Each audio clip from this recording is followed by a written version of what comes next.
Miss Anna. In her spare time, she enjoys cultural experiences such as meditation, and she also loved to travel, and she's a self-proclaimed bookworm. This evening, she will be delivering her 7th speech. Please help me welcome Miss Anna to the lectern.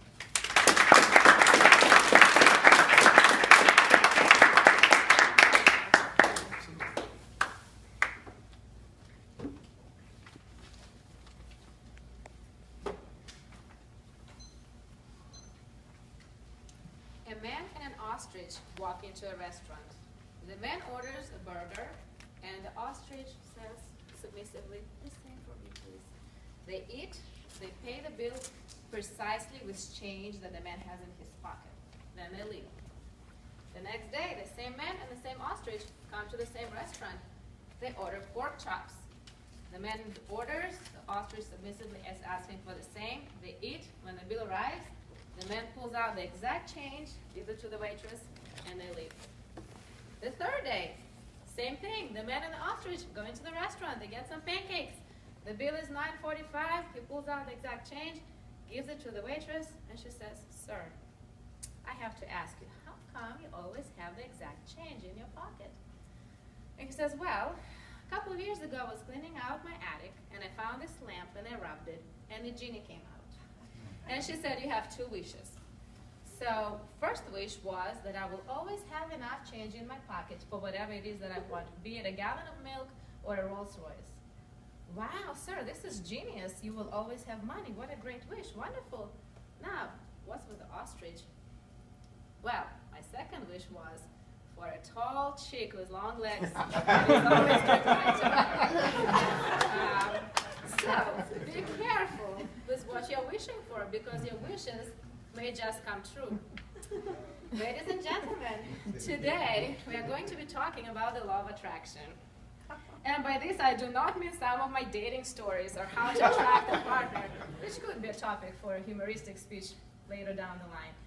Today we're going to talk about how to attract events into your reality, and the technique that I will teach you today is called visualization.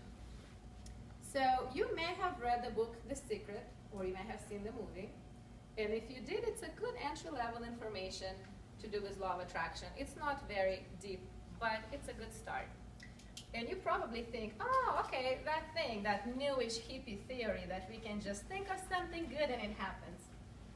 Well, few corrections. First of all, the law of attraction is as ancient as humanity. It's that law that basically we created, our communal consciousness created, that mirrors what our subconscious mind is manifesting. So in other words, whatever we are focused the most will manifest in our reality, and everything essentially that we have in our lives, good or bad, is manifested by our subconscious minds. So if we want to control it and ask for specific things, we can. Let's take an example of, So I wanted to bring up a point that this law was known by ancient people or by some famous people. And for example, Gandhi said, "A man is but the product of his thoughts. What he thinks, he becomes." Buddha taught us, "All that we are is a result of what we have thought." Shakespeare informed us, "Nothing is unless our thinking makes it so." So everything that humans experience, both individually and collectively, is a product of our subconscious minds. Let's take, for example, Thomas Edison, who invented the light bulb, or the Wright brothers, who invented the airplane.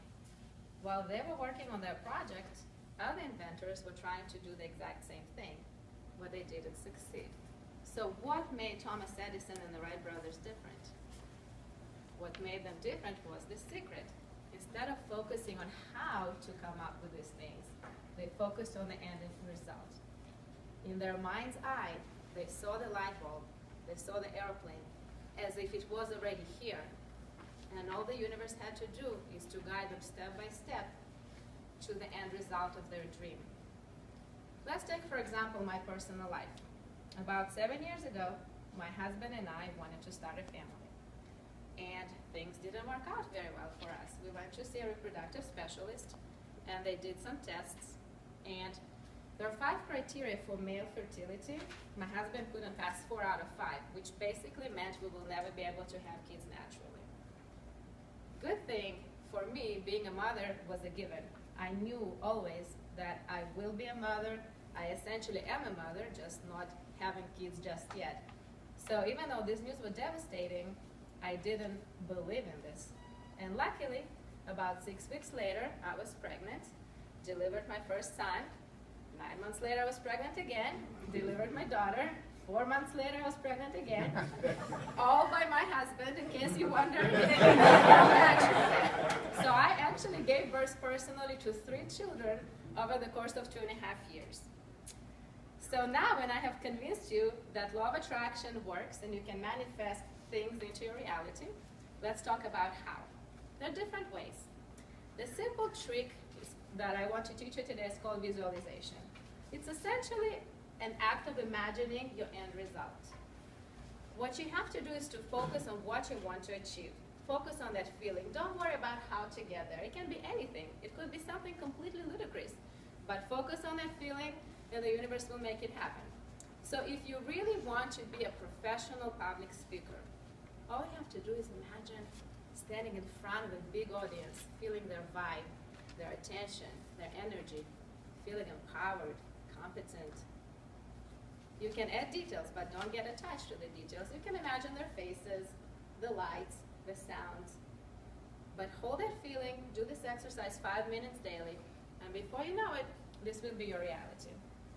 So just to summarize, we manifest our reality all day, every day. We can either roll with the punches of what our subconscious mind throws at us, or we can manifest what we really want purposefully and mindfully. And I'm going to leave you with a quote from Walt Disney, which is short and I can't remember it.